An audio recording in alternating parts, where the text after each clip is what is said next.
So yeah, this week has been kind of crazy. I've avoided several stories because of how ridiculous they were. But I sort of have to come full circle and talk about it right now. Particularly, I'm talking about this controversy known as Pizzagate. I have to talk about it. I have to talk about it because, well, I mean, I guess I could have talked about it the other day when the Edgar Welch, the 28-year-old from North Carolina, when he arrived at the pizza shop that was allegedly the center focal point of Pizzagate. He arrived there to investigate himself with his rifle, threatened employees, shot his rifle into the ground, ultimately surrendering to police. I guess I could have talked about it then, but it was still, and here's a picture of him surrendering to police. It's still ridiculous. It's so ridiculous that it's hard to believe that somebody with a modicum of intelligence would actually fall. And when I say a modicum, I'm not talking about being smart. I'm talking about functioning digits. It's hard to believe that someone with functioning digits would go this far over something that literally started on 4chan, right? We're talking about a controversy that started on 4chan that tied the reference to a pizza parlor in D.C. that was mentioned in the Pedersen email leaks. They somehow, I think there was a picture of a kid at the pizza parlor, and because there was a picture of an innocent looking child in a pizza basket or in a basket, they somehow tied this to being a child pornography and child sex ring that was set up to serve the Clinton administration and the Clinton Foundation and all of the perverts associated with them. I'm sure Anthony Weiner is tied into that somehow because he is their resident perv.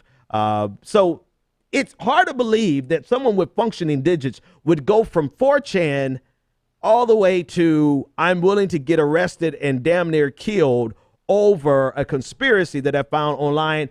But I think I'm shortchanging the idiocy of humanity. Right? Maybe I'm downplaying it. Maybe I should have taken this story seriously because somebody clearly, Edgar, whatever his last name was, Edgar Welch was clearly taking this story seriously. And I want to read you a quote. He said that he never intended, he only intended to give the restaurant a, quote, closer look, and he regretted how he handled the situation. He said, quote, the intelligence wasn't 100%. You think, homeboy, you think that maybe you drove 250 miles from your home to investigate a story at gunpoint that you found on 4chan might not have been a smart decision. But it goes a little further. So not only did Pizzagate bring down Edgar Welch, but it has also brought down Michael Flynn's son. Michael Flynn, Lieutenant General Michael Flynn, is on the transition team. He's the choice for Donald Trump's national security advisor. He is the older gentleman in this picture. The younger gentleman to the left is Michael Flynn Jr. He on Twitter, well, sometimes it's best to just let people's words speak for themselves. This is what he tweeted out. He said, until hashtag Pizzagate is proven to be false, it will remain a story. The left seems to forget Podesta emails and the many quote unquote coincidences tied to it. And then he shares a link to another tweet that had a link to a fake news story. And I'm loath to actually say fake news because they're trying to spread the definition of fake news to mean anything they disagree with. This is both liberals and conservatives alike. I think it's the absolute worst thing that anyone can do. However, Pizzagate is definitively fake news, right? And so because of that tweet, he was fired from the Trump transition team. Mike Pence originally said this guy doesn't even work for the transition team. Turns out he did work for the transition team, and he no longer works for the transition team, all because of Pizzagate.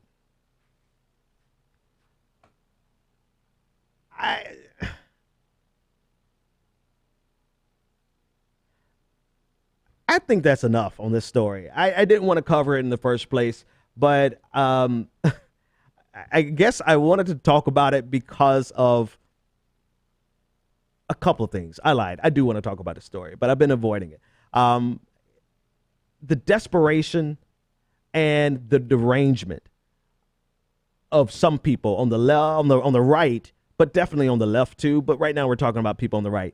The internet gives space for some unstable people to vocalize their instability. That's the nicest way I could possibly say it. The internet allows a space for people who are not wrapped too tightly to find other people who are not wrapped too tightly and to delve into the world of conspiracy theories, particularly when they're salacious like this and when they are detrimental to a political figure that they don't like. The problem is when you try to crack down on that. When you try to crack down on that and crack down on quote unquote fake news, you not only foster more conspiracy theories, but you end up only hurting the legitimate outlets, right? The non-establishment legitimate outlets. There's really nothing that we can do about this, right? Except for hit it on the head, knock it down every time something insane comes up. Fine. That's what we can do. But you can't holistically, like, just do one swoop, and crush all of the fake news. Trying to do that is going to most assuredly lead to authoritarian, draconian policies, period. There's no ifs, ands, or buts about that. So it's kind of like with the democratization of media and the democratization of information, stuff like Pizzagate is an unfortunate byproduct, but it doesn't mean that you turn around and crush the democratization of media and crush the liberalization of information. You don't do that, right? You hope to inform people and educate people and help people get some mental health services so that they are not living in this conspiratorial world where they're going to pick up a gun and drive 250 miles to follow up on a story that they found on 4chan. That's really your only hope versus doing like Hillary Clinton did yesterday in her first press conference since she lost the election, warning America against the perils of fake news, which emboldens this draconian approach of blacklisting news media outlets that don't carry the token line.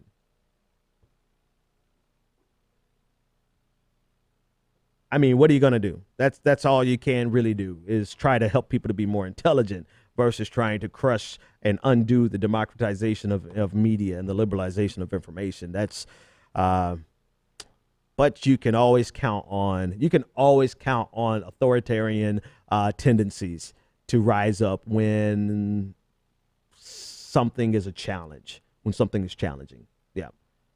Much like you can count on Donald Trump suppressing the protesters because they're challenging him. If you want to see who the real authoritarian is, see how people respond to being challenged.